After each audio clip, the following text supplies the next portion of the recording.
ಇನ್ನು D K Shivakumar ಅವರು ಮುಖ್ಯಮಂತ್ರಿ ಆಗಬೇಕು ಅಂತ ಮತ್ತೊಂದು ಕಡೆ ದೆಹಲಿಯಲ್ಲಿ ಪ್ರಣವಾನಂದ ಸ್ವಾಮೀಜಿ ಪುನರುಚ್ಚರಿಸಿದ್ದಾರೆ. ದೆಹಲಿಯಲ್ಲಿ ಪ್ರಣವಾನಂದ ಸ್ವಾಮೀಜಿ ದೆಹಲಿಯಲ್ಲಿ ರಿಯಾಕ್ಟ್ ಮಾಡಿದರು.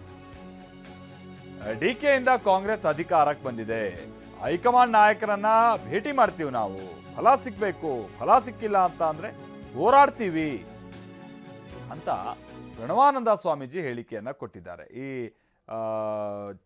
ಈ ಏನು ಹಿಂದುಳಿದ ಜಾತಿಗಳು ಅಥವಾ ಈ ಚಿಕ್ಕ ಪುಟ್ಟ ಜಾತಿಗಳಿಗೆ ಸಂಬಂಧಪಟ್ಟಾಗಿ ನಾವು ಒಕ್ಕೂಟ ಎಲ್ಲ ಕೆಲವರು ಅಂದರೆ ಈ ಸ್ವಾಮೀಜಿಗಳೆಲ್ಲ ಡಿ ಕೆ ಶಿವಕುಮಾರ್ ಅವ್ರ ಪರವಾಗಿ ಬ್ಯಾಟ್ ಬೀಸ್ತಾ ಇದ್ದಾರೆ. ಅದರಲ್ಲಿ ಪ್ರಣವಾನಂದ ಸ್ವಾಮೀಜಿ ಕೂಡ ಒಬ್ಬರು. ಮೊನ್ನೆ ಎಲ್ಲ ಇಲ್ಲೇ ಬೆಂಗಳೂರು ಕರ್ನಾಟಕದಲ್ಲೇ ಎಲ್ಲ ಇವರು ಡಿ ಕೆ ಶಿವಕುಮಾರ್ ಅವ್ರ ಪರವಾಗಿ ಬ್ಯಾಟ್ ಬೀಸ್ಕೊಂಡು ಓಡ್ತಾ ಇದ್ರು. ಈಗ ನೋಡಿದ್ರೆ ಅವರು ದೆಹಲಿಯಲ್ಲಿದ್ದಾರೆ. ಆದರೆ ಹೈಕಮಾಂಡ್ ನಾಯಕರನ್ನ ಭೇಟಿ ಮಾಡೋಕೆ ಅವರೆಲ್ಲ ಹೋಗ್ತೀನಿ ಅಂತ ಹೇಳ್ತಾ ಇದ್ರಲ್ಲ, ಅದು ಪ್ರಕಾರವಾಗಿ ಹೋಗಿದ್ದಾರೆ ಅಂತ ಕಾಣಿಸುತ್ತೆ. ಇವ್ರು ಭೇಟಿಗೆ ಸಿಕ್ಕಿದಾರಾ ಅದು ಗೊತ್ತಿಲ್ಲ. ಡಿ ಕೆ ಶಿವಕುಮಾರ್ ರಾಜ್ಯದ ಮುಖ್ಯಮಂತ್ರಿ ಆಗಬೇಕು ಅಂತಕ್ಕಂಥ ಹೇಳುವ ಉದ್ದೇಶ ಏನು ಅಂದರೆ, ಅವರು ಪಕ್ಷಕ್ಕೆ ದುಡಿದಿದ್ದಾರೆ. ಕಾಂಗ್ರೆಸ್ ಪಕ್ಷ ಸಂಕಷ್ಟ ಪರಿಸ್ಥಿತಿಯಲ್ಲಿದ್ದಾಗ ಪಕ್ಷವನ್ನೇ ಅಧಿಕಾರಕ್ಕೆ ತಂದಿರತಕ್ಕಂಥ ವ್ಯಕ್ತಿ ಮತ್ತು ಸ್ವಂತ ದುಡಿದ ದುಡ್ಡನ್ನೇ ಕೋಟ್ಯಂತರ ಹಣ ಖರ್ಚು ಮಾಡಿ ಪಕ್ಷವನ್ನೇ ಅಧಿಕಾರಕ್ಕೆ ತಂದಿದ್ದಾರೆ. 135 ಸೀಟು ಬರೋಕ್ಕೆ ಕಾರಣ ಯಾರೋ ಒಬ್ಬರೋ ಇಬ್ಬರು ವ್ಯಕ್ತಿ ಅಲ್ಲ, ಅದರಲ್ಲಿ ಡಿ ಕೆ ಶಿವಕುಮಾರ ಪಾಲು ಮುಕ್ಕಾಲು ಭಾಗ ಇದೆ. ಸಂಘಟನೆಗೆ ಒಂದು ಸೆಟಪ್ಪನ್ನು ತಂದು ಕೊಟ್ಟಿದ್ದಾರೆ ಮತ್ತು ಸೋನಿಯಾ ಗಾಂಧಿಯವರು ಅವತ್ತಿನ ದಿನಗಳಲ್ಲಿ ಅವ್ರಿಗನ್ನೇ ಮಾತು ಕೊಟ್ಟಿದ್ದಾರೆ. ಅಷ್ಟೇ ಅಲ್ಲ, ಅವರ ಮೇಲೆ ನಂಬಿಕೆ ಇಟ್ಟಿದ್ದಾರೆ. ಆದ್ದರಿಂದ ಎರಡೂವರೆ ವರ್ಷ ಅಂತಕ್ಕಂಥದ್ದು ನಾವು ನೀವು ಹೇಳಿರ್ತಕ್ಕಂಥ ಅಲ್ಲ.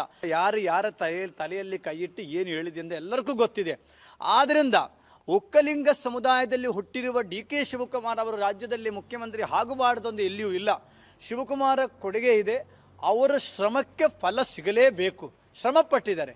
ಆದರೆ ನಮ್ಮ ಎಲ್ಲ ಹಿಂದುಳಿದ ಮಠಾಧೀಶರ ಮಹಾಸಭೆಯಿಂದ ಅವರಿಗೆ ಬೆಂಬಲವನ್ನು ಕೊಟ್ಟಿದ್ದಾರೆ ಮತ್ತು ಬೆಳಗಾವಿ ಅಧಿವೇಶನ ಆದ ಮೇಲೆಯೇ ಕೂಡ ಇದಕ್ಕೆ ನಿರ್ಣಯ ತೆಗೆದುಕೊಳ್ಳುತ್ತೇನೆ ಅಂತ ಹೇಳಿದರು. ಮತ್ತೂ ಕೂಡ ಏನಾಗಬಾರದು, ನಮಗೆ ಮೂಲಗಳಿಂದ ಬಂದಿರತಕ್ಕಂಥ ಮಾಹಿತಿ ಏನಪ್ಪ ಅಂತಂದರೆ ಜನವರಿ 16ನೇ ತಾರೀಕಿನ ಒಳಗಡೆ ಅವರನ್ನ ಮುಖ್ಯಮಂತ್ರಿ ಸ್ಥಾನದಲ್ಲಿ ಕೂಡಿಸ್ತೀನಿ ಅಂತ ಮಾತನ್ನು ಕೇಳಿದರೆ, ಅದಕ್ಕೆ ಒಂದು ಸಿದ್ದರಾಮಯ್ಯನವರು ಸಿಎಂ ಕುರ್ಚಿಯಲ್ಲಿ ಮುಂದುವರೆದ್ರೆ ಅಹಿಂದ ಸಮಾವೇಶ.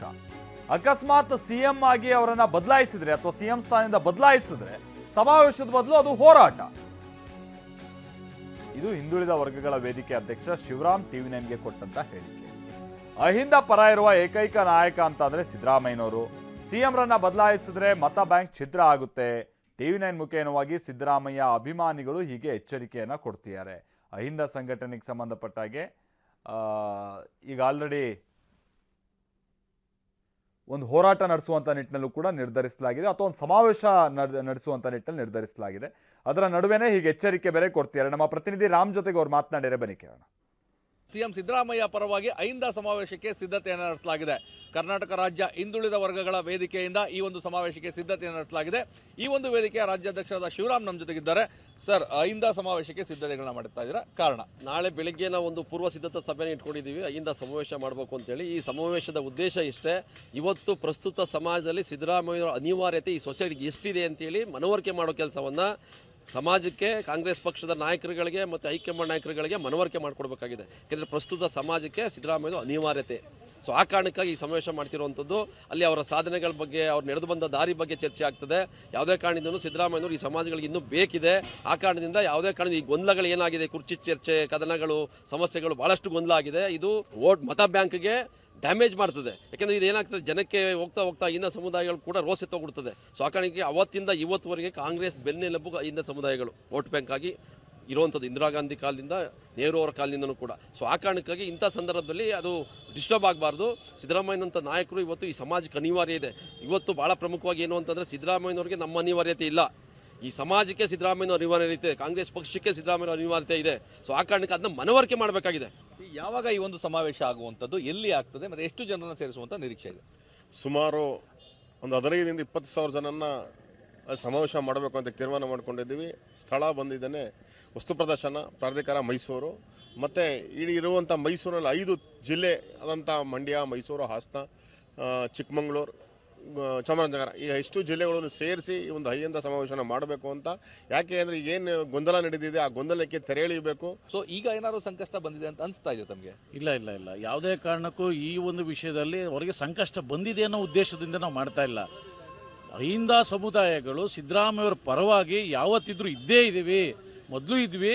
ಯಾಕೆಂದರೆ ನಮ್ಮ ಸಮುದಾಯಗಳ ಪರವಾಗಿ ಅವರು ಒಂದು ಪಕ್ಷವನ್ನು ಬಿಟ್ಟು ಕಾಂಗ್ರೆಸ್ ಪಕ್ಷಕ್ಕೆ ಬಂದು ಸೇರಿ ಅಹಿಂದ ಸಮುದಾಯಗಳನ್ನ ಕಟ್ಟಿ ಒಂದು ಸಮಾವೇಶ ಮಾಡೋ ಮುಖಾಂತರ ನಮಗೆಲ್ಲರಿಗೂ ಒಂದು ಶಕ್ತಿಯಾಗಿದ್ದರು. ಈಗ ಅದೇ ನಮ್ಮ ಶಕ್ತಿಗೆ ನಾವು ಎಲ್ಲರೂ ಬೆಂಬಲವಾಗಿ ನಿಲ್ಲಬೇಕು ಅನ್ನೋ ಉದ್ದೇಶದಿಂದ ಒಂದು ಸಮಾವೇಶ. ಯಾಕೆಂತಂದರೆ ಸಿದ್ದರಾಮಯ್ಯವ್ರು ಬಿಟ್ಟರೆ ಇನ್ನು ಯಾರೂ ಮಾಡ್ತಾರೆ ಅನ್ನೋ ಒಂದು ನಂಬಿಕೆ ನಮ್ಮಲ್ಲಿಲ್ಲ. ಸಿದ್ದರಾಮಯ್ಯವ್ರನ್ನೇನಾದ್ರೂ ಹೈಕಮಾಂಡ್ ಏನಾದರೂ ಕೆಳಗಿಳಿಸುವಂಥ ಪ್ರಯತ್ನ ಮಾಡಿದರೆ ಸಹ ಕರ್ನಾಟಕ ರಾಜ್ಯದಲ್ಲಿ ಓಟಿನ ಬ್ಯಾಂಕ್ ಅಲ್ಲೋಲ ಕಲ್ಲೋಲ ಛಿದ್ರ ಆಗ್ತದೆ. ಇದರಲ್ಲಿ ರಾಜಕಾರಣ ಇಲ್ಲ, ಬಟ್ ಸಿದ್ದರಾಮಯ್ಯವರು ಬೆಂಬಲಿಸಿ ಮಾಡ್ತಿರ್ತಕ್ಕಂಥ ಈ ಒಂದು ಸಮಾವೇಶ ಅಷ್ಟೇ. ಅವ್ರ ಪರ ನಾವು ಅಹಿಂದ ಸಮುದಾಯಗಳು ಇದ್ದೀವಿ, ಅವ್ರಿಗೆ ಬೆಂಬಲಕ್ಕೆ ನಿಂತಿದ್ದೀವಿ, ಅವ್ರನ್ನ ಉಳಿಸ್ಕೋಬೇಕು ಅನ್ನೋ ಉದ್ದೇಶ ನಮ್ಮದು. ಈ ಕೂಡಲೇ ಮಧ್ಯಪ್ರವೇಶ ಮಾಡಿ ಈಗ ಏನು ವ್ಯವಸ್ಥೆ ಇದೆ ಇದು ಹಿಂಗೆ ಮುಂದುವರ್ಕೊಂಡು ಹೋಗ್ಬೇಕು ಅಂತೇಳಿ ಒಂದು ನಿರ್ದೇಶವನ್ನು ಕೊಟ್ಟು ಅದನ್ನು ತಿಳಿಗೊಳಿಸ್ಬೇಕು. ಆಗ ನಮಗೆಲ್ಲ ವೋಟ್ ಬ್ಯಾಂಕ್ ಗಟ್ಟಿ ಆಗ್ತದೆ. ಈ ಸಮುದಾಯಗಳು ಯಾವತ್ತೂ ಕಾಂಗ್ರೆಸ್ ಪರವಾಗಿರ್ತವೆ. ಕ್ಯಾಮರಾ ಪರ್ಸನ್ ರಘು ಜೊತೆ ರಾಮ್, TV9 ಮೈಸೂರು.